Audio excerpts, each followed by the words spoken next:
ഹരേ കൃഷ്ണ. സർവം ശ്രീ രാധാകൃഷ്ണ അർപ്പണമസ്തു. ജയ ശ്രീ രാധേ രാധേ. എല്ലാവർക്കും സ്വസ്തികയിലേക്ക് സ്വാഗതം. ആരെങ്കിലും ഉണ്ടോ?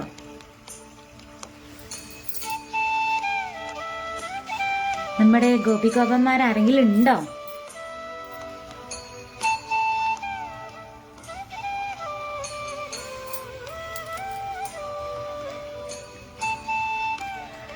ജയതി തേധികം ജന്മനാ വ്രജാ ശ്രയത ഇന്ദിരാ ശശ്വതത്ര ഹി ദയിത ദൃശ്യതാ ദിക്ഷു താവകാ സ്വയി ധൃതാസ്തവാസ്ത്വാം വിചിന്വത്തെ ശരദുദാസൈ സാധു ജാതസ സരസിജോദരാ ശ്രീമുഷാദൃശ സുരദനാദദേ ശുൽക്കദാസികാ വരദ നിഘ്നദോ നേഹ കിം വദാ വിഷജലാപ്യയാത് വ്യാളരാക്ഷസാത് വർഷമാരുദാർ വൈദ്യുതാനലാർ വൃഷമയാത്മജാർ വിശ്വദോഭയാർ ഋഷഭദേവയം രക്ഷിതാമുഹുൾ. ഹരേ കൃഷ്ണ. ജയ ശ്രീ രാധേ രാധേ. ഇത് ഗോപികാ ഗീതാണ്, അറിയില്ലേ? ശ്രീമദ് ഭാഗവതത്തില് 10ാമത്തെ അധ്യായത്തിലാണ് ഉള്ളത് നമ്മുടെ ഗോപികാ ഗീതം. എല്ലാവർക്കും ഞാൻ ഗോപികാ ഗീതത്തിന്റെ അർത്ഥമൊക്കെ പറഞ്ഞു തന്നിട്ടുണ്ട്. അതായത് ഗോപികമാര് കൃഷ്ണനെ കാണാതെ ഇങ്ങനെ വിരഹ ദുഃഖത്തിൽ ഇങ്ങനെ ഇരിക്കുന്ന ഗോപികമാര് ഭഗവാനെ ഒന്ന് ഞങ്ങൾക്ക് കാണിച്ചു തരൂ എന്ന് പറഞ്ഞിട്ട് ഭഗവാൻ ഇങ്ങനെ ഓരോന്ന് പറഞ്ഞ് സോപ്പിടുകയാണ്, പ്രകീർത്തിക്കുകയാണ്. ഭഗവാനെ ഒന്ന് ഈ വ്രജത്തിന്റെ ഈ വൃന്ദാവനത്തിന്റെ പുണ്യാണ് ഭഗവാൻ. ഭഗവാൻ ഉള്ളതുകൊണ്ട് ഭഗവാൻ എവിടെയുണ്ടോ അവിടെ ലക്ഷ്മി ദേവിയും സ്ഥിരമായിട്ട് വസിക്കുന്നു. അസ്ഥിരയാണ് ലക്ഷ്മി ദേവി.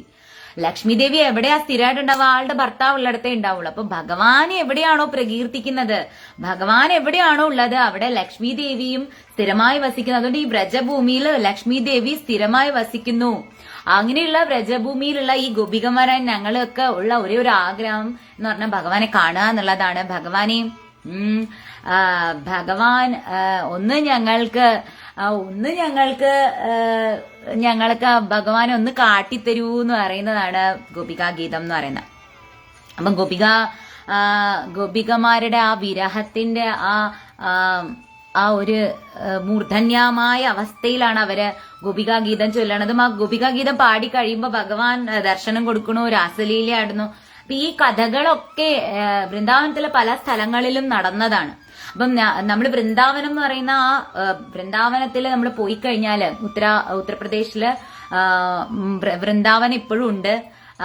ഭഗവാന്റെ ലീലകള് 12 തരം വനങ്ങളിലാണ് അരങ്ങേറിയത്. താലവനം, വൃന്ദാവനം, ബാണ്ടീരവനം, കോകിലവനം, ഇങ്ങനെ കുറെ 12 തരം വനങ്ങളുണ്ട് കേട്ടോ. അതിൽ പ്രധാനപ്പെട്ട അതാണ് വൃന്ദാവനം എന്ന് പറയുന്നത്. അപ്പൊ ആ വൃന്ദാവനത്തില് ഭഗവാന്റെ ഈ ലീലകളൊക്കെ അരങ്ങേറിയ സ്ഥലത്ത് ഇപ്പൊ ഒരു വൃക്ഷമോ ഒരു കുളമോ അല്ലെങ്കിൽ ഒരു അമ്പലമോ ഒക്കെ ഉണ്ട് ഇതിന്റെ ഒരു ഇതായിട്ട്. അപ്പൊ ഞാൻ എപ്പോഴും ആലോചിക്കുന്ന രാധാറാണിയെ കുറിച്ചിട്ടാ. അതായത് ഭൂമിയില് അറിയാലോ രാധയും കൃഷ്ണനും 100 വർഷം പിരിഞ്ഞിരിക്കുന്ന ശാപം ഉണ്ട്. അപ്പൊ ഭഗവാൻ പോയതിനു ശേഷം രാധാറാണി ഈ ലീലകളൊക്കെ നടന്ന സ്ഥലത്ത് പോയിരുന്ന് കരയും. ഈ ലീലകളൊക്കെ നടന്ന സ്ഥലത്ത് പോയിരുന്ന് ഭഗവാനെ ഓർത്തോർത്ത് ഇരിക്കും. അപ്പൊ നമ്മളിപ്പോ വൃന്ദാവനത്തിൽ പോകുമ്പോ നമ്മൾ ആ സ്ഥലങ്ങളുടെ ലീലകളുടെ കഥ കേൾക്കുമ്പോഴും എനിക്ക് എപ്പോഴും ഓർമ്മ വരുന്നത് ഈ സ്ഥലങ്ങളിലൊക്കെ രാധാറാണി എത്ര സമയം ഗോപികന്മാരുടെ കൂടെ വന്നിരുന്നിട്ട് പറഞ്ഞിട്ടുണ്ടാവും, കൃഷ്ണൻ ഇവിടെ നിന്നല്ലേ ഇങ്ങനെ ചെയ്തത്, കൃഷ്ണൻ ഇവിടെ നിന്നല്ലേ ഇങ്ങനെ ചെയ്തിട്ടുണ്ടാവുക എന്ന് എത്ര പ്രാവശ്യം രാധാറാണി പറഞ്ഞിട്ടുണ്ടാവും. അപ്പൊ ഞാൻ എപ്പോഴും രാധാറാണിയെ കുറിച്ചിട്ടാണ് അതിൽ ആലോചിക്കുക. വൃന്ദാവനത്തിൽ നമ്മൾ ചെന്നുകഴിഞ്ഞാൽ എല്ലായിടത്തും രാധേ രാധേ എന്നാ പറയാ. അവിടെ ഗുഡ് മോർണിംഗ് ഇല്ല, അവിടെ ഗുഡ് ഈവനിങ് ഇല്ല, അവിടെ നമസ്തേ ഇല്ല, അവിടെ ഒന്നുമില്ല. അവിടെ എല്ലായിടത്തും രാധേ രാധയാണ്. താങ്ക് യു പോലും നമ്മളൊരു കടയിൽ ചെന്നൊരു സാധനം വാങ്ങി നമ്മൾ താങ്ക് യു ചേട്ടാന്ന് പറയണ അവിടെ രാധേ രാധേ എന്നാണ് പറയുന്നത്. അപ്പൊ അത്രയും ഭഗവാന്റെ ഭക്തിയായ ഭഗവാൻ തന്നെ ആയിട്ടുള്ള ഭഗവാന്റെ ക്ലാദിനി ശക്തിയായ രാധാറാണി ഓർക്കണം വൃന്ദാവനം. അപ്പൊ ആ രാധാറാണിയുടെ ജന്മാഷ്ടമിയാണ് വരുന്നത്. നമ്മുടെ കേരളത്തിലുള്ള ആളുകൾക്ക് അധികവും രാധാറാണിയെ പറ്റിയിട്ട് അറിയില്ല. എനിക്ക് വലിയൊരു ആഗ്രഹമുണ്ട്, നടക്കൂല എനിക്കറിയാം, കാരണം കേരളത്തിൽ നടക്കുമെന്നുള്ളത് അറിയില്ല. കാരണം കേരളത്തിലെ ഒരു ക്ഷേത്രങ്ങളിലും കൃഷ്ണന്റെ ക്ഷേത്രങ്ങളിലും രാധാദേവിയുടെ പ്രതിഷ്ഠകൾ കുറവാണ്. 1, 2, 3 ക്ഷേത്രങ്ങളിലേ ഉള്ളൂ രാധാറാണിയുടെ പ്രതിഷ്ഠ. നമ്മുടെ ട്രിവാൻഡ്രത്തെ അഭേദാശ്രമത്തിലുണ്ട് രാധാറാണിയുടെ പ്രതിഷ്ഠ. എനിക്ക് ഗുരുവായൂർ അമ്പലത്തിൽ രാധാറാണിയുടെ സാന്നിധ്യം ഉള്ള പോലെ തോന്നും. അപ്പൊ എനിക്ക് ഗുരുവായൂർ അമ്പലത്തിന്റെ അടുത്ത് തന്നെ ആ ശ്രീകോവിലിന്റെ അടുത്ത് തന്നെ രാധാറാണിക്ക് ഒരു പ്രതിഷ്ഠ ഉണ്ടായിരുന്നെങ്കിൽ എനിക്ക് ഭയങ്കര ആഗ്രഹം. എല്ലാരും പറയും ഇടത്തരികത്ത് ഉള്ള ദേവി രാധാറാണിയാണെന്ന് പറയും. അങ്ങനെ വിശ്വസിക്കുന്നവർക്ക് വിശ്വസിക്കുക. പക്ഷെ രാധാറാണി അത് ഭഗവാന്റെ സഹോദരിയാണ്, പാർവതി ദേവി. അതായത് ദേവിയുടെ ഭഗവാന്റെ യോഗമായിയാണ് രാധാറാണി. മഹാമായിയാണ് പ്രകൃതി, മീൻസ് മഹാമായിയാണ് സാക്ഷാൽ സദാശിവന്റെ പത്നിയായ എന്താ പറയാ ദേവി, കാളി രൂപത്തില്, അതുപോലെ എല്ലാ കാമാക്ഷിയായിട്ട്, മീനാക്ഷിയായിട്ട്, അങ്ങനെയൊക്കെ ഇരിക്കുന്ന ഭഗവാന്റെ സ്വന്തം സഹോദരീ ഭാവമാണ്. നമ്മള് മധുര മീനാക്ഷി ക്ഷേത്രത്തിൽ ചെന്ന് കഴിഞ്ഞാല് സദാശിവനായ ഭഗവാൻ മീനാക്ഷി ദേവിയെ, പാർവതി ദേവിയുടെ അവതാരാണ്.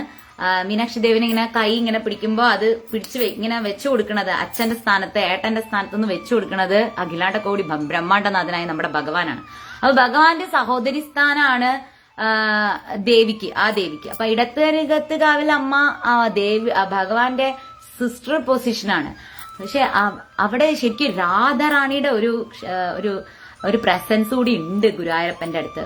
അപ്പൊ രാധാറാണിയും കൂടിക്ക് അവിടെ, കാരണം ഞാനിത് പറയാൻ കാരണം ഈ 4 ധാമുകളിൽ പോയിട്ടുണ്ട്. അതില് പ്രധാനപ്പെട്ട ഇപ്പൊ ദ്വാരകയിൽ പോയാൽ അവിടെ രാധാറാണിയുടെ പ്രതിഷ്ഠയുണ്ട്. അതുപോലെ നമ്മള് ഇവിടെ പോയ പുരി ജഗന്നാഥ ക്ഷേത്രത്തിൽ പോയാല് അവിടെ പ്രധാനമായിട്ട് പറയുന്നത് എന്താന്ന് വെച്ചാല് ഭഗവാൻ രാത്രിയിൽ ഉറങ്ങുമ്പോ ഭഗവാനെ മൂടുന്ന വസ്ത്രം ഉണ്ടല്ലോ, അത് ഗീതഗോവിന്ദം, അതായത് രാധാറാണിയെ കുറിച്ച് പറയുന്ന ഗീതഗോവിന്ദം അഷ്ടപതി, ആ അഷ്ടപതി എഴുതിയ ആ പുതപ്പ് കൊണ്ടാണ് ഭഗവാൻ മൂടി പുതച്ച് ഉറങ്ങണത് തന്നെ. രാധാറാണിയെ കുറിച്ച് പറയണത് ആ വരികളിലുള്ള പുതപ്പ് മൂടിയിട്ടാണ് രാധാറാണി. വില്ലുമംഗല ക്ഷേത്രത്തിലുണ്ട് രാധാകൃഷ്ണന്റെ പ്രതിഷ്ഠയുണ്ട്. നമ്മുടെ ട്രിവാൻഡ്രത്ത് പത്മനാഭസ്വാമി ക്ഷേത്രത്തിന്റെ പടിഞ്ഞാറൻ നടയിലുള്ള വില്ലുമംഗലം സ്വാമിയാർ ക്ഷേത്രം ഞാൻ നിങ്ങൾക്ക് വീഡിയോ ഇട്ട് തന്നിട്ടുണ്ട്. വില്ലുമംഗലം സ്വാമിയാർ ക്ഷേത്രത്തില് രാധയുടെ പ്രതിഷ്ഠയുണ്ട്, രാധയും കൃഷ്ണനും നിൽക്കുന്നുണ്ട്. ഉണ്ട് അവിടെ ഉണ്ട്. പക്ഷെ അത് കുഞ്ഞാണ്. എല്ലാ ക്ഷേത്രങ്ങളിലും രാധാറാണിയുടെ ഒരു, കൃഷ്ണന്റെ ക്ഷേത്രങ്ങളിലെല്ലാം രാധാറാണിയുടെ ഒരു കൃഷ്ണനെ വെച്ചാൽ ഇങ്ങനെ ഈ 2 ചതുർബാഹുവല്ല, ഈ 2 കൈകളിൽ നിൽക്കണ ഭഗവാന്റെ ആ ഒരു പ്രതിഷ്ഠയുള്ള ക്ഷേത്രങ്ങളിലൊക്കെ രാധാറാണിയുടെ പ്രതിഷ്ഠ, രാധാറാണിയുടെ ഇത് ഉണ്ടായിരുന്നെങ്കിൽ എന്നിങ്ങനെ ആഗ്രഹിക്കുക. കാരണം രാധാഷ്ടമിക്ക് ഇവിടെ ഒരു പ്രാധാന്യവും ആരും കാണിക്കുന്നില്ല. രാധാറാണിയുടെ കാര്യങ്ങളൊന്നും ആരും പറയുന്നില്ല. എനിക്കത് ഭയങ്കര വിഷമാവാണ്. വൃന്ദാവനത്തിൽ പോണം പിന്നെ രാധാറാണിയെ കാണണമെന്നുണ്ടെങ്കിൽ, അല്ലെങ്കിൽ ഇസ്കോൺ ടെമ്പിളിൽ പോണം രാധാറാണിയെ കാണണമെന്നുണ്ടെങ്കിൽ. അപ്പോൾ രാധാറാണിയുടെ രാധാഷ്ടമി വരികയാണ്, നമ്മൾക്കത് ആഘോഷിക്കണം. അപ്പൊ അത് എങ്ങനെ ആഘോഷിക്കണം? നമുക്ക് കൃഷ്ണനെ തന്നെ രാധയായിട്ട് ഒരുക്കാം. കാരണം കൃഷ്ണൻ തന്നെയാണല്ലോ രാധ. അപ്പൊ നിങ്ങളൊക്കെ വീടുകളിൽ രാധാഷ്ടമി ആചരിക്കുമ്പോ കൃഷ്ണനെ രാധാഭാവത്തിൽ ഒരുക്കുക. രാധാറാണിക്ക് നിങ്ങൾ കൃഷ്ണന് വെച്ചതുപോലത്തെ ഫ്രൂട്ട്സും അതും എല്ലാം വെക്കുക. പിന്നെ രാധാഷ്ടകം ചൊല്ലാം, രാധാസഹസ്രനാമം ഉണ്ട്. പിന്നെ രാധാറാണിയുടെ ഈ വ്രജത്തിലൊക്കെ ചൊല്ലണ ഒരു പാട്ടുണ്ട് രാധാറാണിയുടെ, അത് ഞാൻ പറഞ്ഞുതരാം. വ്രജ നമ്മള് ഈ വൃന്ദാവനത്തിലൊക്കെ പോയ അവിടുത്തെ ദേശീയ ഗാനമാണത്. രാധാദേവിയുടെ ഒരു പാട്ടുണ്ട്, രാധാ കൃപാ കടാക്ഷ സ്തോത്രം എന്നാണ് പറയുന്നത്. അത് ഞാൻ നിങ്ങൾക്ക് പറഞ്ഞു തന്നിട്ടുണ്ട്. മുനീന്ദ്ര വൃന്ദ വന്ദിതേ ത്രിലോക ശോകഹാരിണി പ്രസന്ന വക്ര പങ്കജി നികുഞ്ച ഭൂവിലാസിനി വ്രജേന്ദ്ര ഭാനുനന്ദിനി വ്രജേന്ദ്ര സൂനു സംഗതി കഥാ കരിഷ്യസി ഹമാ കൃപാകടാക്ഷ ഭാജനം കഥാ കരിഷ്യസി ഹമാം കൃപാകടാക്ഷ ഭാജനം. രാധാറാണിയുടെ ഇത് കുറെ ഉണ്ട് കേട്ടോ. ഇത് രാധാ കൃപാകടാക്ഷ സ്തോത്രം എന്ന് പറഞ്ഞാൽ ഞാൻ യൂട്യൂബിൽ ഇട്ടിട്ടുണ്ട്.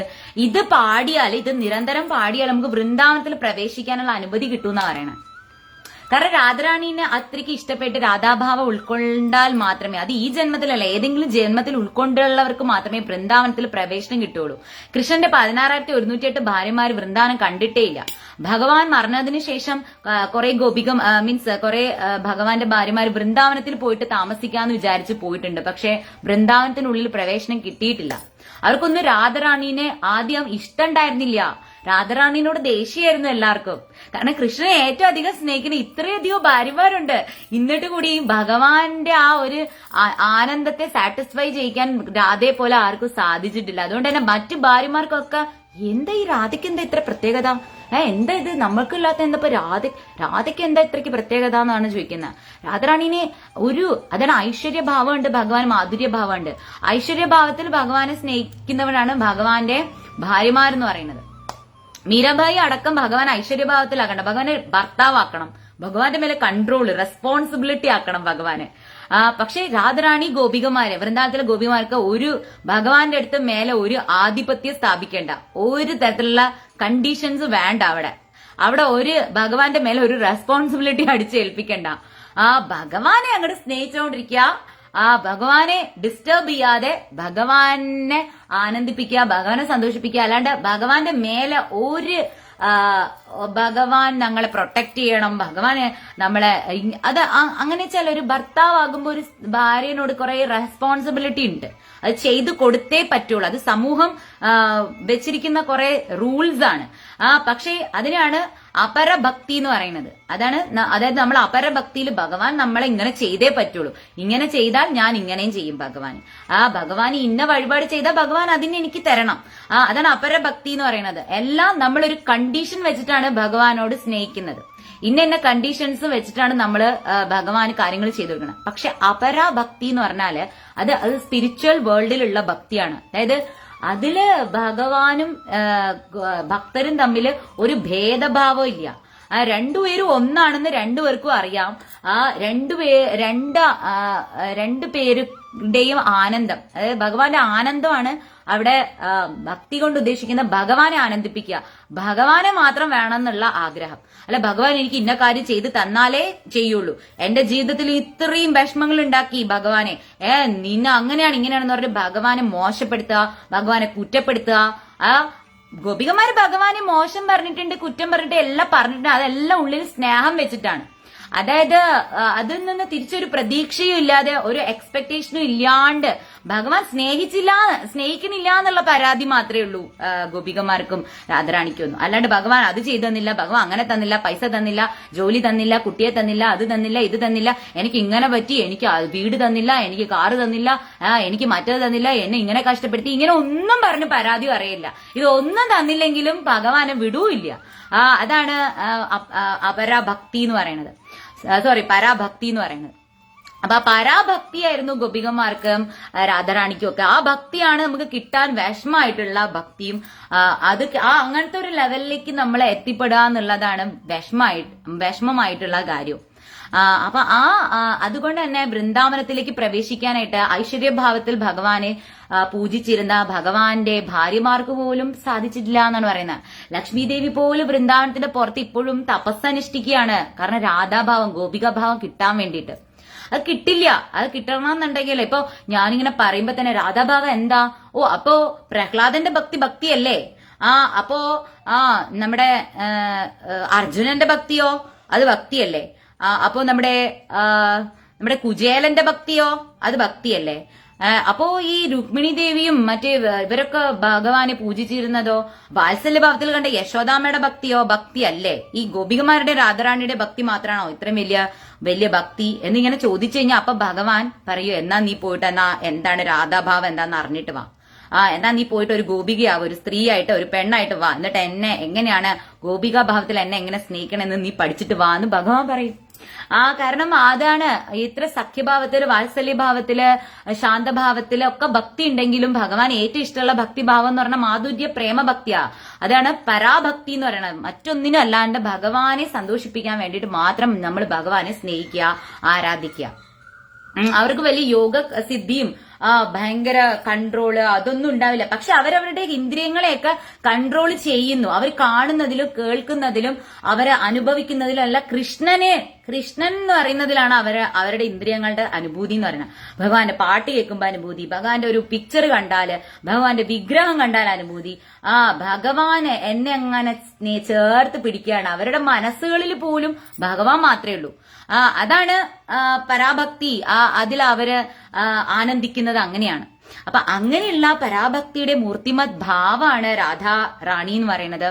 ആ രാധാ റാണിയുടെ ആ ഭാവം ഉൾക്കൊണ്ടാൽ മാത്രമല്ല, രാധാറാണിയുടെ ആ പാദപൂജ ചെയ്താൽ മാത്രമേ മാധുര്യ പ്രേമ ഭക്തി എന്താണ് എന്നുള്ളത് ഭഗവാൻ നമുക്ക് കാണിച്ചു തരുക കൂടി ചെയ്യുള്ളൂ. രാധാറാണിയായിട്ട് ബന്ധപ്പെട്ടിട്ട് ഒരുപാട് കഥകളുണ്ട്. ഇപ്പോ ഇതില് എന്റെ കയ്യിലൊരു പുസ്തകമുണ്ട്, വൃന്ദാവൻ ഡയറീസ് എന്ന് പറഞ്ഞൊരു പുസ്തകമുണ്ട്. അതില് ഒരു സ്റ്റോറി ഉണ്ട്. അതായത് ഈ ഭഗവാൻ നമ്മുടെ വൃന്ദാവനത്തിലെ ചന്ദ്ര സരോവർ എന്ന് പറഞ്ഞൊരു സരോവരമുണ്ട്. അതായത് ഭഗവാൻ ഈ ഗോപികമാരുമായിട്ട് രാസലീലാകുമ്പോൾ ചന്ദ്രൻ ഒരു രൂപം സ്വീകരിച്ച് വരികയും ഭഗവാനെ കാണാതെ ഗോപികമാര് കണ്ണുനീരൊഴുക്കുമ്പോ ആ കണ്ണുനീരൊരു പുഴയായി മാറി, ഒരു തടാകമായി മാറി എന്ന് പറയണ. ആ തടാകത്തിന്റെ വെള്ളത്തിൽ ചന്ദ്രൻ അലിഞ്ഞുപോയി എന്ന് പറയണം. അവരുടെ ഭക്തി സ്നേഹം കണ്ടിട്ട് ചന്ദ്രൻ ആ വെള്ളത്തിൽ അലിഞ്ഞുപോയി. അതാണ് ചന്ദ്ര സരോവർ എന്ന് പറഞ്ഞ ഒരു സ്ഥലമുണ്ട് വൃന്ദാവനത്തിൽ. ആ ചന്ദ്ര സരോവറിന്റെ കരയിലായിട്ട് ഒരു ക്ഷേത്രമുണ്ട്. അതായത് ഭഗവാൻ അവിടെ ചതുർബാഹു രൂപത്തിലുള്ള നാരായണ വിഗ്രഹമാണ് അവിടെ ഉള്ളത്. അതുപോലെ തന്നെ അവിടെ ഒരു കദംബ വൃക്ഷമുണ്ട്. ഒരു കദംബ വൃക്ഷത്തിനെ ഇങ്ങനെ പ്രൊട്ടക്ട് ചെയ്ത് വെച്ചിട്ടുണ്ട്. ഈ ചന്ദ്ര സരോവറിന്റെ അടുത്ത് ഒരു കദംബ വൃക്ഷത്തിന് ഇങ്ങനെ ഗ്ലാസ് ഇട്ടിട്ട് പുരാതനമായിട്ടുള്ള ഭഗവാന്റെ കാലത്തെ കദംബ വൃക്ഷം എന്നാണ് പറയുന്നത്. അതിന്റെ ഒരു ചെറിയൊരു പോർഷൻ മാത്രമേ അവിടെ ഉള്ളൂ. അതിങ്ങനെ ഗ്ലാസ് ഇട്ട് വെച്ചിട്ടുണ്ട്. അതിന്റെ പേര് ഐന്ദ കദംബ എന്നാണ് പേര്. ഐന്ദ കദംബ എന്നാണ് അതിന്റെ പേര്. അപ്പൊ ആ കദംബം മരത്തിന് ഒരു സ്റ്റോറി ഉണ്ട്. അതായത് ഇങ്ങനെ കൃഷ്ണൻ ഞാൻ പറഞ്ഞില്ലേ ഈ ഗോപികാഗീതത്തിൽ പറയുന്ന ഒരു കഥയാണിത്. ആ കഥ ഞാൻ നിങ്ങൾക്ക് ഇന്ന് പറഞ്ഞു തരാം. അതായത് ഭഗവാൻ ഇങ്ങനെ രാസക്രീഡ ആടുന്ന സമയത്ത് ഈ ഗോപികന്മാര് കുറെ ഈ രാധാറാണിയൊക്കെ കുറെ ഇങ്ങനെ, ഇപ്പൊ ഭഗവാൻ ആരാണ്? അഖിലാണ്ട് കോടി ബ്രഹ്മാണ്ടനാഥനായ ഭഗവാൻ നമ്മുടെ ഇങ്ങനെ കൈപ്പിടിയിൽ നിൽക്കാണ്. നമ്മൾ അങ്ങോട്ട് പോടാ കുട്ടിരാമ എന്ന് പറഞ്ഞാൽ ഭഗവാൻ അങ്ങോട്ട് പോകും, ഇങ്ങോട്ട് പാടാ കുട്ടിരാമ എന്ന് പറഞ്ഞാൽ ഇങ്ങനെ വരും. അതായത് ഭക്തന്റെ ദാസനായി മാറും ഭഗവാൻ. എന്ത് കോമാളിത്തരം കാണിച്ചാലും ഭഗവാൻ കൂടെ നിൽക്കും. കാരണം എന്താ? ഭക്തി കൊണ്ടേ ഭഗവാനെ കീഴ്പ്പെടുത്താൻ പറ്റുള്ളൂ. യശോദാമ്മയ്ക്ക് പോലും ആ സ്നേഹം ഉള്ളതുകൊണ്ടാണ്, ആ ഭക്തി ഉള്ളതുകൊണ്ടാണ്, സ്നേഹം ഉള്ളതുകൊണ്ടാണ് കെട്ടിയിടാൻ വരെ ഭഗവാൻ സമ്മതിച്ചത്. ഭഗവാൻ എന്തുകൊണ്ടാ യശോദാമ്മയ്ക്ക് ഞാൻ നേരെ നോക്കുമ്പോ കാണുന്നത് ദാമോദര ലീലയുടെ ഫോട്ടോയാണ് ഞാൻ കാണുന്നത്. നേരെ ഇരിക്കുന്ന ആ ഫോട്ടോ ഞാൻ കാണിച്ചു തരാം. എന്റെ നേരെ ഇരിക്കുന്ന ദാമോദര ലീലയുടെ ഫോട്ടോയാ. ഇതാ കണ്ടില്ലേ? ഇങ്ങനെ നോക്കുമ്പോ കാണുന്ന യശോദാമ്മനും ഭഗവാനെയും. അപ്പൊ ആ ദാമോദര ലീല നിങ്ങൾക്ക് അറിയാലോ. അതായത് ഭഗവാൻ എന്താ പറയാ, എന്തുകൊണ്ടാ അമ്മയ്ക്ക് കെട്ടിയിടാൻ, അഖിലാണ്ട കോടി ബ്രഹ്മാണ്ടനാഥനെ ഒരു സാധാരണയായിട്ടുള്ള ഒരു ഗോപസ്ത്രീക്ക് കെട്ടിയിടാൻ പറ്റി? എന്തുകൊണ്ടാ? ഭക്തി ഉള്ളത് കൊണ്ടാണ്. കുറൂരമ്മയ്ക്ക് ഭഗവാനെ കലത്തിൽ അടയ്ക്കാൻ പറ്റി. ആ കലം പൊന്തിച്ചിട്ട്, ആ ഇഷ്ടിക പൊന്തിച്ചിട്ട് ആ ഇഷ്ടിക എടുത്ത് തട്ടിയെറിയാം. ആ ഭൂമി തന്നെ ആ വരാഹമൂർത്തിയായിട്ട് ഉയർത്തിയെടുത്ത ഭഗവാന് ഇഷ്ടിക ഒന്ന് ഊതിയാ പറന്നു പോവും. പക്ഷെ ഭഗവാൻ എന്തുകൊണ്ടാ കലത്തിന്റെ അടിയിൽ ഇങ്ങനെ ഇരുന്നത്? ഭക്തി കൊണ്ടാണ്. ഭക്തി സ്നേഹം കൊണ്ടാണ് ആ കല്ലെടുത്ത് മേലെ വെച്ചത്. അത് ഉയർത്താൻ ഭഗവാൻ പോലും പറ്റില്ല. അത്ര ഇഷ്ടമാണ് ഭക്തരെ ഭഗവാൻ. എന്ത് ചെയ്താലും എന്ത് കോമാളിത്തരത്തിന് കൂട്ടി നിൽക്കും. പക്ഷേ ഭയങ്കര സംഭവമാണ് ഭഗവാൻ. കുറെ പരീക്ഷിക്കും. ഇതൊക്കെ എന്നോടുള്ള ശരിക്കും സ്നേഹം കൊണ്ട് തന്നെയാണോ ചെയ്യണത്? അല്ലാതെ ഇതെന്തെങ്കിലും ഉടായിപ്പാണോ? കാരണം ഭൂലോക തരികിടയാ ഭഗവാൻ. അപ്പൊ ഭഗവാനടുത്ത് തരികിടയും കൊണ്ട് വന്നാലോ ഒരു രക്ഷയില്ല. ആ തക്കിട തരികിട കളിപ്പിക്കും ഭഗവാൻ. അതുകൊണ്ട് നമ്മൾ എന്തെങ്കിലും കള്ളത്തരോ, നമ്മൾ എന്തെങ്കിലും മനസ്സിൽ എന്തെങ്കിലും കള്ളം വെച്ചിട്ട് എന്തെങ്കിലും ഭഗവാനുമായിട്ട് എന്ത് റിലേറ്റ് ചെയ്താൽ അതിൽ എന്തെങ്കിലും പണി നമുക്ക് കിട്ടും. ഉറപ്പാണത്. കാരണം ഏറ്റവും ഭൂലോക കള്ളനാണ്. ഈ ലോകത്തിലുള്ള എല്ലാ കള്ളന്മാരും വന്നിട്ട് പ്രാർത്ഥിക്കുന്നത് ഭൂലോക കള്ളനായിട്ടുള്ള ഭഗവാന്റെ അടുത്താണ്. അപ്പൊ അങ്ങനെയുള്ള ഭഗവാൻ ലൈവ് സ്റ്റോപ്പിടോ? ലൈവ് എവിടെ സ്റ്റോപ്പ് ചെയ്തു? സ്റ്റോപ്പായോ?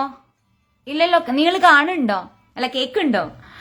അപ്പൊ അങ്ങനെയുള്ള ഭഗവാന്റെ അടുത്ത് ഈ ഗോപികന്മാർക്ക് ഭയങ്കരമായിട്ട് അങ്ങോട്ട് ഈഗോ വന്നു. കൃഷ്ണൻ നമ്മൾ എന്ത് പറഞ്ഞാലും കേൾക്കും, കൃഷ്ണൻ നമ്മുടെയാണ്, കൃഷ്ണനെ നമുക്ക് എന്ത് വേണേലും ചെയ്യാം, കൃഷ്ണൻ അങ്ങനെ ചെയ്യാം ഇങ്ങനെ ചെയ്യാം. അപ്പോ ഓരോരുത്തരും ഇങ്ങനെ ഭഗവാന്റെ അടുത്ത് ഓവർ അങ്ങോട്ട് ഫ്രീഡം കാണിക്കുക. രാധാറാണി പറയാ എന്നെ ഇപ്പൊ എടുത്ത് തോളത്ത് വെക്കണോന്നൊക്കെ പറയാ രാധാറാണി. അപ്പൊ കൊറേ കഴിഞ്ഞപ്പോ കൃഷ്ണന് തോന്നി ഇത് ഓവർ ഫ്രീഡം കാണിക്കുക, എന്നാ പിന്നെ അങ്ങോട്ട് മറന്നേക്കാന്ന് തോന്നി. അത് നമ്മൾ ഓവറായിട്ട് ഭഗവാൻ പറയണൊക്കെ കേൾക്കുന്നുണ്ട്. ഭഗവാൻ നമ്മൾ പറയണ ഒരു മിണ്ടാതെ ഒരു ദാസനെ പോലെ ഭഗവാനെ അത് പറിച്ചാ കൃഷ്ണ, ഇത് ചെയ്താ കൃഷ്ണ, ഇവിടെ കൊണ്ടുപോവാ കൃഷ്ണ, ഇങ്ങനെ കാണിച്ചാ കൃഷ്ണ, അത് താ കൃഷ്ണ, ഇത് താ കൃഷ്ണ, കൃഷ്ണ അങ്ങനെ ചെയ് കൃഷ്ണ, എല്ലാം ഭഗവാൻ സാധിപ്പിച്ചു തരുന്നുണ്ട്. അപ്പോ നോക്കുമ്പോ ഇതില് ഭഗവാനെ അങ്ങോട്ട് മുതലെടുക്കാൻ നോക്കാണ്. എന്നാ പിന്നെ അങ്ങോട്ട് മറഞ്ഞേക്കാ എന്ന് ഭഗവാനും അങ്ങോട്ട് വിചാരിച്ചു. ഭഗവാൻ പറഞ്ഞു. ഗോപികമാര് കരയാൻ തുടങ്ങി. കൃഷ്ണ നീ എവിടെ കൃഷ്ണ, ഇങ്ങനെ ചെയ്യല്ലേ കൃഷ്ണ, ഇങ്ങനെ ഞങ്ങളെ വിട്ട് പോവല്ലേ കൃഷ്ണ, ഇപ്പൊ ഒന്നും ഞങ്ങളടുത്ത് ഒരു സ്നേഹം ഇല്ലല്ലേ, ഞങ്ങളെല്ലാം ഉപേക്ഷിച്ചിട്ട് നിനക്ക് വേണ്ടിട്ടാ വന്നത്. എന്നിട്ട്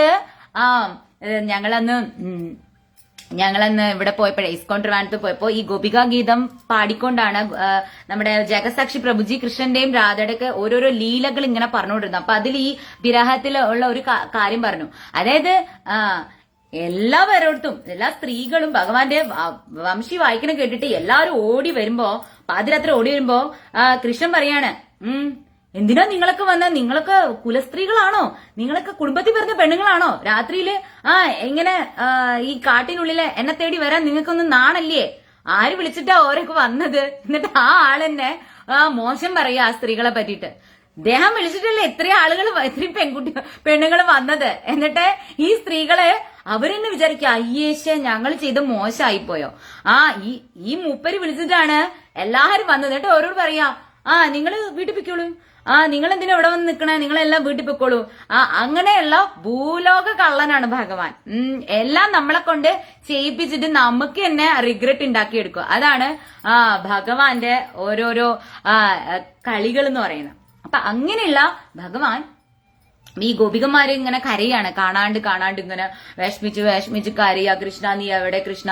അപ്പൊ ഇതിനിടയില് കൃഷ്ണൻ എന്ത് ചെയ്യും, രാധാറാണിയായിട്ടാണ് മറയുന്നത് കേട്ടോ. രാധാറാണിക്ക് അപ്പൊ ഭയങ്കര പ്രൗഡായിട്ട് തോന്നി, ഇത്രയും സുന്ദരിമാരായ ഗോപസ്ത്രീകൾ ഉണ്ടായിട്ടും കൃഷ്ണൻ എന്നെ മാത്രം കൃഷ്ണൻ എന്റെ അടുത്തുണ്ട്, കൃഷ്ണൻ എന്നെ മാത്രം സ്നേഹിക്കുന്നുണ്ട്. അത് കഴിഞ്ഞ് കുറച്ചു ദൂരം ചെല്ലുമ്പോ രാധ പറയൂ എനിക്ക് കാല് വേദനിക്ക് കൃഷ്ണ, കൃഷ്ണൻ എന്നെ എടുത്തോ കൃഷ്ണ, എന്നെ ചുമലിൽ എടുത്തോണ്ട് നടക്കണോന്ന് പറയാ കൃഷ്ണനോട്. അപ്പൊ കൃഷ്ണനാണെങ്കിൽ ഇങ്ങനെ കുനിഞ്ഞിട്ടാ, എന്നാ ശരി രാധ നീ എന്റെ ചുമലിൽ കേറിക്കോന്ന് പറഞ്ഞു. രാധ അങ്ങോട്ട് ചുമലിൽ കേറാൻ പോണത് കൃഷ്ണൻ അടക്കണ രാധ തറയിൽ കിടക്കണം, കൃഷ്ണൻ എവിടെയോ പോയി അപ്രത്യക്ഷനായി. രാധ എനിക്ക് അയ്യോന്ന് പറഞ്ഞ് എണീച്ച് നോക്കുമ്പോ കൃഷ്ണനെ കാണുന്നില്ല. രാധയും കരഞ്ഞ് രാധയ്ക്കും അങ്ങനെ നഷ്ടപ്പെട്ടു കൃഷ്ണന്. അങ്ങനെ എല്ലാവരും കൂടി കരഞ്ഞ് നടക്കുമ്പോ ഈ പറയുന്ന ചന്ദ്രസരോവരത്തിന്റെ കരയിലുള്ള ഒരു കദംബ മരത്തിന്റെ പുറകില് കൃഷ്ണൻ ഒളിച്ചിരിക്കുകയാണ്. അപ്പൊ എല്ലാം കണ്ടിട്ട് ചിരിച്ചോണ്ടിരിക്കുക. ഇവരൊക്കെ കരയണതും കൃഷ്ണന്റെ ഓരോരോ കാര്യങ്ങൾ പറഞ്ഞിട്ട് ഇങ്ങനെ കൃഷ്ണനെ പ്രകീർത്തിക്കുക, കരയാ. ഞാൻ കൂടെ ഉണ്ടായിരുന്നപ്പോ എന്നെ ഒരു വിലയും ഇല്ലായിരുന്നു. ഞാൻ കൂടെ ഉണ്ടായിരുന്നപ്പോ എന്നെ പുച്ഛായിരുന്നു, കള്ളനാണ് ഞാൻ, മറ്റതാണ് മറിച്ചാണെന്ന് പറഞ്ഞാൽ എന്നെ വഴക്ക് പറയാ, എന്നെ പുച്ഛിക്കുക, പരിഹസിക്കുക, കളിയാക്കുക, എന്റെ ഓടക്കുഴലെടുത്ത് ഒളിച്ചു വെക്കുക, എന്നിട്ട് എന്നെ പൊട്ടം കളിപ്പിക്കുക, എന്തൊക്കെയാ പെണ്ണുങ്ങൾ ചെയ്തത്. എന്നിട്ടിപ്പോ ഞാൻ ഇല്ലാണ്ടായി കഴിഞ്ഞപ്പോഴേ കൃഷ്ണ എന്ന് വിളിച്ചിട്ട് നടക്കാണ്. എന്നാ പിന്നെ അവിടെ കുറെ നേരം ഇരുന്ന് കരയട്ടെ, കുറച്ച് എന്റെ വാല്യൂ ഒക്കെ ഒന്ന് മനസ്സിലാക്കട്ടെ എന്ന് വിചാരിച്ചിട്ട് ഭഗവാൻ അവിടെ കദംബ മരത്തിന്റെ പുറകിൽ ഇങ്ങനെ മറിഞ്ഞിരിക്കുമ്പോ അതാ രാധാറാണി വന്നിട്ട് ആ കദംബ മരത്തിന്റെ താഴെ വന്നിരുന്ന് ഗോപികന്മാരോട് ഓരോന്ന് പറഞ്ഞിട്ട് പൊട്ടി രാധാറാണി കരയാ. രാധാറാണിയുടെ കരച്ചിൽ കണ്ടിട്ട് കദംബ മരത്തിന് തന്നെ വിഷമം വരുന്നു. എന്നിട്ടും ഇങ്ങനെ പറയാ, ഞാൻ ഇത്ര വേദനിച്ച് കരഞ്ഞിട്ടും ഈ കരുണ ഇല്ലാത്തവനാണോ ഈ കൃഷ്ണൻ? ഞാൻ എന്തുമാത്രം വേദനിച്ച് കരഞ്ഞു, എന്നിട്ട് നിനക്കൊന്ന് വന്നൂടെ കൃഷ്ണ? ഞാൻ എന്തുമാത്രം വേദനിക്കുന്ന, ഞാൻ നിന്നെ എന്തെങ്കിലും പറഞ്ഞെങ്കിൽ ഞാൻ അതിനെല്ലാം ക്ഷമ ചോദിച്ചില്ലേ കണ്ണാ? ഒന്ന് വന്നൂടെ ഭഗവാൻ നിനക്ക് എന്ന് പറഞ്ഞിട്ട് അങ്ങനെ ഇരുന്ന് കരയുമ്പോ ആ കദംബ വൃക്ഷത്തിന് പോലും രാധാറാണിനോട് സങ്കടം വരിക. അപ്പൊ കദംബ മരത്ത് ചില്ലകൾ ഇങ്ങനെ താത്തിയിട്ട് പതുക്കെ രാധാറാണിയുടെ ചെവിയിൽ പറയും, ദാ എന്റെ പിറകില് ഒളിച്ചിരിക്കുന്നുണ്ട് അങ്ങയുടെ കൃഷ്ണൻ, അങ്ങയുടെ ശ്യാമസുന്ദരൻ, മദന മോഹനൻ, ദാ ഇതിന്റെ പുറകിൽ ഒളിച്ചിരിക്കുന്നുണ്ട്. അപ്പോ രാധാറാണിക്ക് ഭയങ്കര സന്തോഷമായി. രാധാറാണി ഓടിച്ചെന്ന് പുറകിൽ വന്ന് നോക്കുമ്പോ അതാ കൃഷ്ണൻ ഇങ്ങനെ കൃഷ്ണൻ ഇരിക്കുന്നുണ്ട്. പക്ഷെ കൃഷ്ണൻ 4 കൈകൾ, 4 കൈകളില് ഐശ്വര്യഭാവത്തിൽ ഇങ്ങനെ നിൽക്കുക കൃഷ്ണൻ. ഇങ്ങനെ ഭയങ്കര മറ്റേ വൈകുണ്ഠത്തില് പത്മനാഭ സ്വാമി നിക്കണ പോലെ 4 കൈകളൊക്കെ കൊണ്ടിങ്ങനെ നിൽക്കുക. ഗോപികമാരും രാധാറാണി ഇങ്ങനെ നോക്കേ, ഇത് നമ്മുടെ കൃഷ്ണൻ തന്നെയാണോ? ഈ കൃഷ്ണന് ഒരു ഇൻട്രസ്റ്റും ഇല്ല ആർക്കും. ആർക്കും ഐശ്വര്യഭാവത്തിലുള്ള കൃഷ്ണനോട് യാതൊരു ഇൻട്രസ്റ്റും ഇല്ല. എല്ലാവരും ഇങ്ങനെ ഓക്കെ എന്ന് പറഞ്ഞിട്ട് എല്ലാരും പാദത്തിൽ തൊട്ട് നമസ്കരിക്കുന്നതുകൊണ്ട് ഒക്കെ ഉണ്ടെങ്കിലും ഈ കൃഷ്ണനെ അവർക്ക് വേണ്ട. അവർക്ക് നമ്മുടെ ഭൂലോക തക്കിട തരികിട ആയിട്ടുള്ള കൃഷ്ണനെ മതി. അപ്പൊ ഈ ഇത്രയും നല്ല ഡീസന്റ് ആയിട്ട് 4 കൈകളിൽ ഇങ്ങനെ ഇരിക്കുന്ന കൃഷ്ണനെ അവർക്ക് വേണ്ട. അപ്പോ രാധാറാണി വന്നിട്ട് നമസ്കരിച്ച് ഭഗവാന്റെ പാദത്തെ തൊടുന്നതും ഷൂം ഷൂം ഷൂം എന്ന് പറഞ്ഞിട്ട് 4 കൈകളില് 2 കൈകൾ മാത്രമാവും. പിന്നെ മറ്റു 2 കൈകൾ അപ്രത്യക്ഷാവും. എന്നിട്ട് ഭഗവാൻ ഇങ്ങനെ ഓടക്കൊള്ളിലും പിടിച്ച കിശോര ഭാവത്തിൽ ഇങ്ങനെ കള്ളച്ചിരിയായിട്ട് ഇങ്ങനെ നിൽക്കും രാധാറാണീന്റെ അടുത്ത്. അപ്പൊ ഗോപികുമാർക്ക് സന്തോഷമാവും. ഈ കൃഷ്ണനെ മതി ഞങ്ങൾക്ക് ഐശ്വര്യ ഭാവത്തിലുള്ള ഇങ്ങനെ ഇരിക്കുന്ന യോഗി ഭാവത്തിലിരിക്കുന്ന ഇങ്ങനെ കണ്ണക്കടച്ച യോഗി ഭാവത്തിലിരിക്കുന്ന, അല്ലെങ്കിൽ 4 കൈകളിലും ഇങ്ങനെ ശംഖുചക്ര ഗദാ പത്മധാരിയായിട്ട് ഇങ്ങനെ ഇരിക്കുന്ന ആ കൃഷ്ണനെ ഞങ്ങൾക്ക് കാണണ്ട. ഞങ്ങൾക്ക് ഇങ്ങനെ കിശോര ഭാവത്തിലിരിക്കുന്ന ഇങ്ങനെ വേണുവൊക്കെ ഊതി വെണ്ണയൊക്കെ കട്ട് തിന്നണ ആ ഭാവത്തിലൊക്കെ ഇരിക്കണ കണ്ണനെ മതി ഞങ്ങൾക്ക് ഇങ്ങനെ ഉള്ള ഐശ്വര്യഭാവത്തിലിരിക്കുന്ന കൃഷ്ണനെ ഞങ്ങൾക്ക് വേണ്ട. ഞങ്ങൾക്ക് ആ കൃഷ്ണനെ ഞങ്ങൾക്ക് കാണണ്ട എന്ന് പറയാണ്. അപ്പൊ ഇപ്പൊ നമ്മൾ വൃന്ദാവനത്തിൽ ചെന്ന് കഴിഞ്ഞാൽ ഈ ചന്ദ്ര സരോവറിന്റെ അടുത്ത് ഒരു ക്ഷേത്രമുണ്ട്. ആ ക്ഷേത്രത്തില് ഭഗവാൻ അന്ന് രാധാറാണിക്കും ഗോപികുമാർക്കും ദർശനം കൊടുത്ത ചതുർബാഹു രൂപല്ലേ, ആ രൂപത്തിലാണ് അവിടെ ഭഗവാന്റെ പ്രതിഷ്ഠ എന്ന് പറയുന്നത്. അപ്പൊ വൃന്ദാവനത്തിൽ പോകുമ്പോ ഈ സ്ഥലങ്ങളൊക്കെ കാണുക. അതിന്റെ ഫോട്ടോ ഉണ്ടായിരുന്നു ഇവിടെ. ഇതാണ് ചന്ദ്ര സരോവറിന്റെ ഫോട്ടോ ഉണ്ട്. ചന്ദ്ര സരോവറിന്റെ ഫോട്ടോ ഇതാണ് ചന്ദ്ര സരോവർ. ഇതിന്റെ അടുത്താണ് ഞാൻ പറഞ്ഞ ആ സ്ഥലം. ഭഗവാൻ 4 ചതുർബാഹു രൂപത്തില് ദർശനം കൊടുത്ത സ്ഥലം. അതുപോലെ സൂര്യകുണ്ട് എന്ന് പറഞ്ഞൊരു സ്ഥലമുണ്ട്. ആ സൂര്യകുണ്ടിന്റെ അടുത്തൊരു ക്ഷേത്രമുണ്ട്. ആ സൂര്യകുണ്ടിന്റെ അടുത്തുള്ള സൂര്യകുണ്ടിലാണ് രാധാറാണി സൂര്യദേവനെ എല്ലാ സൺഡേസും, ഇന്ന് സൺഡേ ആണ്, എല്ലാ സൺഡേസിലും രാധാറാണി സൂര്യഭഗവാനെ പൂജിക്കാൻ വേണ്ടി പോണത് കൃഷ്ണനെ കാണാൻ വേണ്ടിട്ടാ. അതായത് രാധാറാണിയുടെ വിവാഹം കഴിഞ്ഞതിന് ശേഷമുള്ള കഥകളാണ് ഇതെല്ലാം. രാധാറാണിയുടെ വിവാഹം കഴിഞ്ഞതിന് ശേഷം രാധാറാണിക്ക് എപ്പോഴും ഒന്നും വീട്ടിൽ നിന്ന് പുറത്തിറങ്ങി പോകാനൊന്നും പറ്റില്ല. അപ്പൊ ഗോപികമാരെല്ലാരെയും കൂടെ കൂട്ടിയിട്ടാണ് രാധാറാണി ഓരോ സ്ഥലങ്ങളിൽ പോണത്. അപ്പൊ എന്തിനാ പോണെന്ന് വെച്ചാല് അപ്പൊ ഈ ഗോപികമാരുടെ കൂടെ മാത്രമേ വിടുള്ളൂ ഭർത്താവും ഭർത്താവിന്റെ വീട്ടുകാരും. അപ്പൊ ഗോപികുമാരുടെ കൂടെ ഇങ്ങനെ പോകണം എന്തിനാന്ന് വെച്ചാല് എന്നാ അവിടെ കൃഷ്ണനെ കാണാൻ പറ്റും, കൃഷ്ണൻ അവിടെ വരും. അപ്പോ കൃഷ്ണനെ കാണുമ്പോ കൃഷ്ണന് യാവട് എന്ന് പറഞ്ഞ സ്ഥലത്താണ് രാധാറാണി വിവാഹം കഴിച്ച് കൊണ്ടുവന്നത്. അപ്പൊ അവിടെ പോകുമ്പം രാധാറാണിക്ക് ഭയങ്കര റെസ്ട്രിക്ഷനാണ്, വീട്ടിൽ പുറത്തൊന്നും ഇറങ്ങാൻ സമ്മതിക്കില്ല. അപ്പോ കൃഷ്ണനെ കാണാനായിട്ടുള്ള അവസരമായിട്ടാണ് ഈ ഞായറാഴ്ചകളില് സൂര്യപൂജയ്ക്ക് വേണ്ടിയിട്ടുള്ള യാത്ര എന്ന് പറയുന്നത്. ആ കഥ ഞാൻ വേറൊരു വീഡിയോയിൽ പറഞ്ഞുതരാം. അപ്പൊ ഇനിയും രാധാഷ്ടമിക്ക് ഇനി കുറെ ദിവസം ഉണ്ട്. അപ്പൊ ഓരോ ദിവസം ഞാൻ അങ്ങനെ ഓരോരോ കഥകളും ഓരോ കാര്യങ്ങളുമായിട്ടൊക്കെ ഞാൻ വരും. ആ കഥ ഞാൻ അടുത്ത വീഡിയോയിൽ പറഞ്ഞുതരാം. അപ്പൊ എല്ലാരും രാധാഷ്ടമിയൊക്കെ ആഘോഷിക്കുക, എന്നിട്ട് സന്തോഷമായിട്ടിരിക്കുക. എല്ലാവർക്കും ഗോപികാഭാവം ഉണ്ടാവട്ടെ. എന്റെ സ്വസ്തികിലെ എല്ലാ ഗോപികോപന്മാർക്കും ഗോപികാഭാവം ഭഗവാൻ തരട്ടെ. അതിന് രാധാറാണിയുടെ അനുഗ്രഹം ഉണ്ടാവണം. എല്ലാവർക്കും രാധാറാണിയുടെ അനുഗ്രഹം ഉണ്ടാവണമെങ്കിൽ എല്ലാവരും രാധാഷ്ടമി ആഘോഷിക്കുക. രാധാഷ്ടമി ദിവസം നമ്മൾ എങ്ങനെയാ വ്രതം എടുക്കണമെന്ന് വെച്ചാൽ രാവിലെ മുതൽ ഉച്ച വരെ ആ വ്രതം എടുക്കുക. ഉച്ചയ്ക്ക് ശേഷം നിങ്ങൾക്ക് വ്രതം ബ്രേക്ക് ചെയ്യുക. അതായത് രാവിലെ മുതൽ ഉച്ചയ്ക്ക് വരെ കംപ്ലീറ്റ് ഫാസ്റ്റിംഗ് എടുക്കുക. ഉച്ചയ്ക്ക് നിങ്ങൾക്ക് ഒരു മണിക്ക് ശേഷമാണ് തോന്നുന്നു. പാരണ ടൈം ഞാൻ ഇടാം. പാരണ ടൈമിൽ നിങ്ങൾക്ക് വ്രതം ബ്രേക്ക് ചെയ്യാം. അതാണ് രാധാഷ്ടമിയുടെ വ്രതം എന്ന് പറഞ്ഞാൽ. എല്ലാവരും രാധാഷ്ടമി വ്രതം എടുക്കുക. തീർച്ചയായിട്ടും നിങ്ങൾക്ക് രാധാറാണിയുടെ അനുഗ്രഹം ഉണ്ടാവും. ഭഗവാനെ നിങ്ങൾക്ക് മാധുര്യ ആ പരാഭക്തിയുടെ ഭാവത്തിൽ തന്നെ നിങ്ങൾക്ക് ഭഗവാനെ അനുഭവിക്കാൻ സാധിക്കും. അപ്പോ എന്താ തവ കഥാമൃതം തപ്ത ജീവനം കവിഭിരീഡിതം കൽമഷാപഹം ശ്രവണമംഗളം ശ്രീമദാതതം ഭുവി ഗൃണന്തി തേ ഭൂരിതാജനാ. എന്ത് സുന്ദരമായിട്ടുള്ള അർത്ഥാണെന്നറിയാമോ ഈ ഗോപികാഗീതത്തിലെ ഈ ഒരു ഇതെനിക്ക് ഭയങ്കര ഇഷ്ടമാണ് ഈ വരി. തവ കഥാമൃതം തപ്ത ജീവനം. അതായത് ഗോപികമാര് പറയുന്നത് നിന്റെ കഥകൾ കേട്ട് കേട്ട് കേട്ട് അതാണ് ഞങ്ങളുടെ ജീവിതത്തിന്റെ സന്തോഷം എന്ന് പറയണത്. ഭഗവാന്റെ കഥകൾ കേൾക്കുക, ഭഗവാൻ ചെയ്ത ലീലകള് അത് അറിയുക, അനുഭവിക്കുക. അതാണ് ഈ ഭൗതിക ലോകത്ത് ഇങ്ങനെ കഷ്ടപ്പെടുന്ന ഞങ്ങളുടെ ആശ്രയവും അഭയവും ഭഗവാന്റെ കഥകളാണ്. ഭഗവാന്റെ കഥകൾ കേൾക്കുക. ആ ഭഗവാന്റെ കഥകള് ഭഗവാനായിട്ട് ബന്ധപ്പെട്ടിട്ടുള്ള ശ്രേഷ്ഠരായ ആളുകളിലൂടെ കവികളിലൂടെ ഭഗവാൻ അത് പാട്ടുകളായിട്ട്, അത് എന്താ പറയാ, അത് ശ്ലോകങ്ങളായിട്ട്, അത് മനോഹരമായിട്ടുള്ള പുരാണ കഥകളായിട്ട് ഇങ്ങനെ ഭഗവാന്റെ കാര്യങ്ങൾ ഓരോ യുഗത്തിലും ഓരോ ആളുകൾ പ്രചരിപ്പിക്കുന്നുണ്ട്. അപ്പൊ ഓരോ യുഗത്തിലെയും ഭഗവാന്റെ കഥകൾ കേട്ടിട്ടാണ് ഈ കഷ്ടപ്പെടുന്ന ആളുകൾക്ക് ജീവിക്കാനുള്ള ആ ഒരു ഉപാധിയായിട്ടാണ് ഈ പറയുന്ന ആളുകളൊക്കെ ഭഗവാന്റെ കഥകൾ പ്രചരിപ്പിക്കുന്നത്, അത് എഴുതപ്പെട്ട് വെച്ചിരിക്കുന്നത്. നാരായണിയും ജ്ഞാനപ്പാനയും ഗീതഗോവിന്ദവും ശ്രീമദ് ഭാഗവതവും ഭഗവത്ഗീത ഒക്കെ അങ്ങനെ ഉണ്ടായിരിക്കുന്നത് എന്തിനാണ്? ഭഗവാന്റെ കഥകൾ കേട്ട് കേട്ട് ജീവിക്കാനായിട്ടുള്ള ആളുകൾക്ക് ഒരു അത്താണിയായിട്ടാണ് ഇതെല്ലാം ഉണ്ടാക്കിയിരിക്കുന്നത്. അപ്പോ അങ്ങനെയുള്ള ഭഗവാന്റെ കഥകൾ കേട്ട് ജീവിക്കണ ഞങ്ങള് അത് കേൾക്കുന്നത് എന്ന് പറഞ്ഞാൽ സർവമംഗളകരാണ്. അത് കേൾക്കുന്നവർക്ക് ഭാഗ്യം ഉണ്ടാവും, ഭക്തി ഉണ്ടാവും. മാത്രല്ല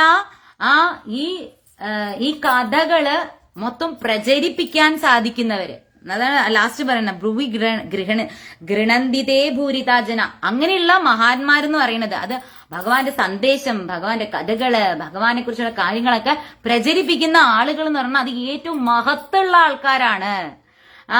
അതാണ് ആ വരികള്. അപ്പൊ എനിക്ക് ഭയങ്കര ഇഷ്ടമാണ് ഈ വരികള്. തവ കഥാമൃതം തപ്ത ജീവനം കവിഭിരീഡിതം കൽമഷാപഹം ശ്രവണമംഗളം ശ്രീമദാതതം ഭുവി ഗൃണന്തി തേ ഭൂരിതാജനാ. ഭഗവാന്റെ കഥകൾ കേട്ട് മറ്റുള്ള ആളുകളിൽ ഭക്തി ജനിപ്പിക്കുക, അതിനു വേണ്ടിയിട്ട് ഉണ്ടായ ആളുകൾ, അവരുടെ മഹത്വം, ഇതൊക്കെയാണ് ഈ ഒരു ശ്ലോകത്തിലൂടെ ഗോപികാഗീതത്തിലൂടെ ഗോപികമാര് പറയണത്. അപ്പോ ഭഗവാന്റെ കഥകൾ പറയാൻ എനിക്ക് ഒരു ചെറിയ കുഞ്ഞവസരം ഭഗവാൻ ഇങ്ങനെ തന്നൂലോ. അപ്പൊ എനിക്ക് വളരെ വളരെ സന്തോഷം. കുറെ ഗോപികമാരെ ഉണ്ടാക്കാൻ സാധിച്ചുല്ലോ. അതിനൊരു ഗോപികമാരെ മാത്രമല്ല, കുറച്ച് ഗോപന്മാരെ ഉണ്ടാക്കാൻ ക്രിയേറ്റ് ചെയ്യാൻ സാധിച്ചുല്ലോ. അതിനു ഭഗവാന്റെ സ്വസ്തിക എന്ന് പറഞ്ഞ വൃന്ദാവനത്തില് ഇപ്പൊ ഒരുപാട് ഗോപന്മാരുണ്ട്. അപ്പൊ ഇനിയും സ്വസ്തിക എന്ന് പറയുന്ന വൃന്ദാവനത്തില് ഇനി ഒരുപാട് ഗോപികമാര് വരട്ടെ. അവരൊക്കെ എല്ലാവർക്കും ഭഗവാന്റെ മാധുര്യ പ്രേമ ഭക്തി ആസ്വദിക്കാൻ സാധിക്കട്ടെ. എല്ലാവരും ഇതെല്ലാം ഈ ഗോപികാഗീത ഉണ്ടല്ലോ, നിങ്ങളൊന്ന് ചൊല്ലി നോക്കൂ. നിങ്ങൾക്ക് കൃഷ്ണവിരഹം എന്തെങ്കിലും നിങ്ങൾക്ക് എന്തോ വിഷമത്തിലിരിക്കുന്ന സമയത്ത് നിങ്ങൾ ഗോപികാഗീതം ചൊല്ലി നോക്കൂ. നിങ്ങൾക്ക് തീർച്ചയായിട്ടും കൃഷ്ണാനുഭവം ഉണ്ടാവും. സത്യമായിട്ടും കൃഷ്ണാനുഭവം ഉണ്ടാവും. നിങ്ങൾ അത്ഭുതപ്പെടും. ഈശ്വര എന്നെ ഭഗവാൻ കണ്ടൂലോ കേട്ടൂലോ. ഉറപ്പാണെന്ന് പറഞ്ഞാൽ 101% എനിക്ക് ഉറപ്പാണ്. നിങ്ങൾ വിഷമത്തിലിരിക്കുന്ന സമയത്ത് ഈ ഗോപികാഗീതം ഒന്ന് ചൊല്ലി നോക്കൂ. നിങ്ങൾക്ക് കൃഷ്ണാനുഭവം ഉറപ്പായിട്ടുണ്ടാവും. അപ്പോ എല്ലാവർക്കും ഭഗവാന്റെ രാധാറാണിയുടെ അനുഗ്രഹം ഉണ്ടാവട്ടെ. സർവം ശ്രീ രാധാ കൃഷ്ണ അർപ്പണമസ്തു. ജയ ശ്രീ രാധേ രാധേ.